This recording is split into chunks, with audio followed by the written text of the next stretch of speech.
All information contained in this podcast is general in nature and does not consider your individual circumstances. You should consider the appropriateness of this information with regards to your individual objectives, financial situation, and needs. Welcome to Sharing More Than the Sheets, a podcast to help you and your partner make better financial and lifestyle decisions so that you can both focus on the things that you love. I'm your host, Michael Khouri, financial planner, green thumb, husband, and just dad.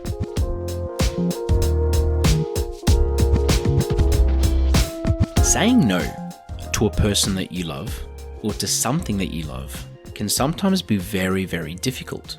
I'm going to talk about some ways to learn to say no and the importance of saying no. Because if you can learn to say no to certain things, you'll notice that your life is going to have a lot more clarity around what you're actually doing and what you're pursuing. And financially, you'll actually notice that you'll be able to take control of your finances a lot better. Now, I've done a previous episode on trusting yourself with money, and I talk about how as humans, we are irrational creatures that make decisions based on what we think is right and what we think is wrong. Now, the first process and the first step involved in learning to say no is to practice it. So the number one rule is to get comfortable with saying no. So to understand, first of all, why you're saying no to somebody, and to remind yourself that you're saying it for the right reasons. Now, some people don't like disappointing others, they don't like offending other people, and they will agree to most requests that people ask them of, or if they see something that they really want, they just get it. And sometimes it's not about having lack of self-control, but it's just about having very high levels of empathy, or to have a particular need or a weakness to really, really buy something when you want it.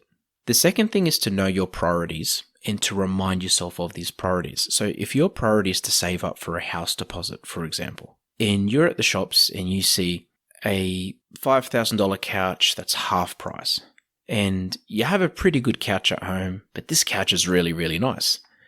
Understanding your priorities and reminding yourself of your priorities at that one particular moment will most likely affect whether you purchase that couch or not. And if you walk away from that couch, your life is just as better off compared to if you had never even seen that couch to begin with.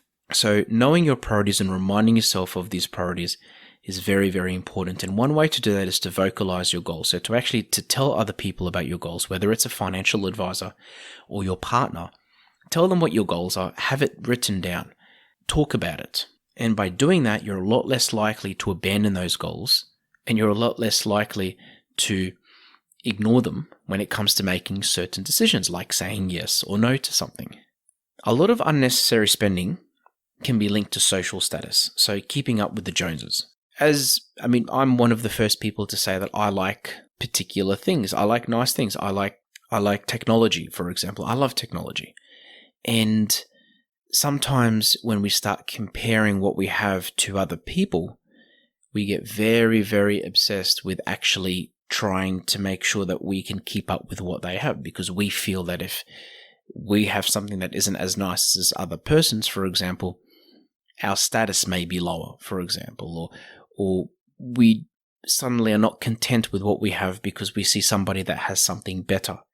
So being aware of that particular habit can really make a difference on someone's financial life. And if I'm talking to a couple right now, sometimes one person in the relationship has a lot more of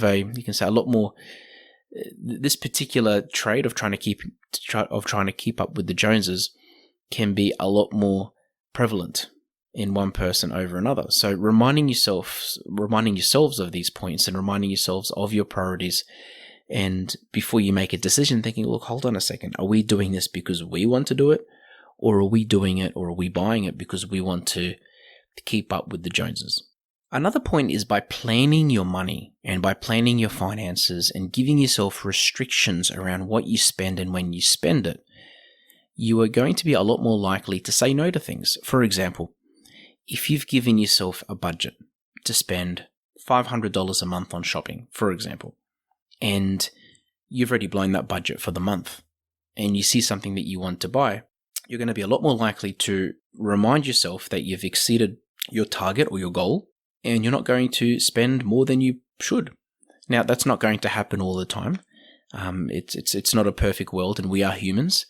But by having proper planning in place and by having proper structure in place in how money is planned and how it's managed, you're a lot more likely to be aware if you've gone over. And secondly, you're a lot more likely to have a mental to have mental strength, or to have mental courage, essentially, to be like, no, I'm not going to purchase that item, or I'm going to say no to that person because I've already reached my quota, or I've gone over, or I'm almost about to go over what the goal that I set myself for the month, for example.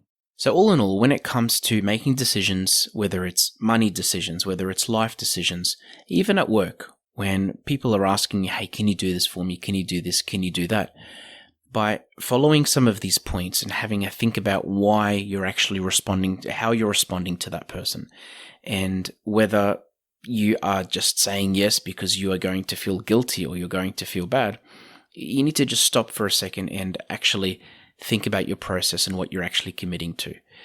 So many times I see people that overcommit. Now, whether it's as a financial advisor, they overcommit to certain expenses in their life, so whether it's helping other people, or whether it's when they can't afford it, or whether it's potentially overcommitting to a car loan and buying a car and suddenly having $1,000 a month worth of repayments when $1,000 a month of repayments is not even in the budget, or it's not even affordable. Or they just have lots of different subscriptions, for example. And it's such an important point to talk about, because most of the time we do these things because, as I said, we don't plan, or we feel guilty saying no to people, or we just let our emotions get the best of us.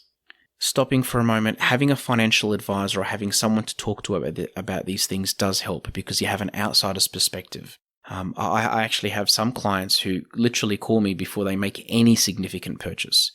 And most of the time, it's not really me saying no or yes to them. It's just them running something past me and wanting to talk to a second person and just say, hey, listen, I'm looking at this car. I've done the research. I think it's a great idea. I just want to go through my reasoning with you, Michael. Is that okay? You know, and of course it's okay. It's what I'm here for.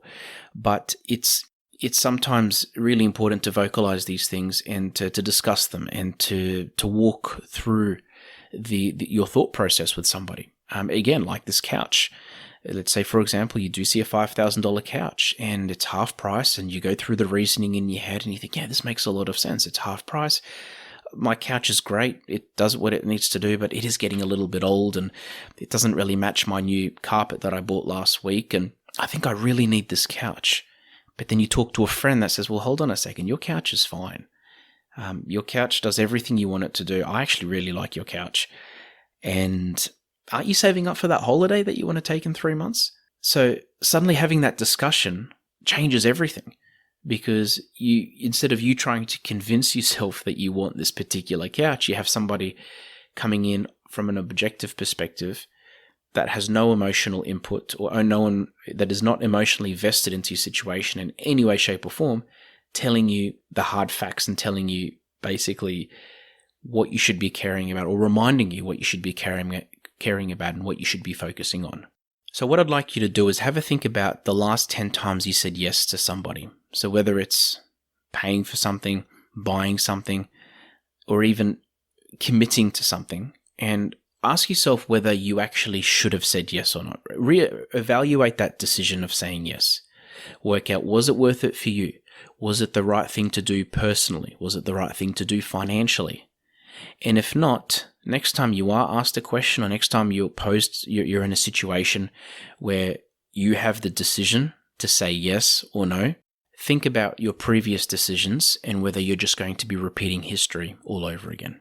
Now, this is a lot easier. It's easier said than done, because some people are extremely empathetic, and there is absolutely nothing wrong with that. But we have different levels of empathy, but also we have different levels of self-control. Some people can say no very easily and they could sleep at night. Some people, if they say no just once to somebody, they won't sleep all night and it'll just be on their mind for days and days. Same thing with spending money, for example. Some people will easily have that self-control where they'll see something and think, no, don't need it, and they'll walk off.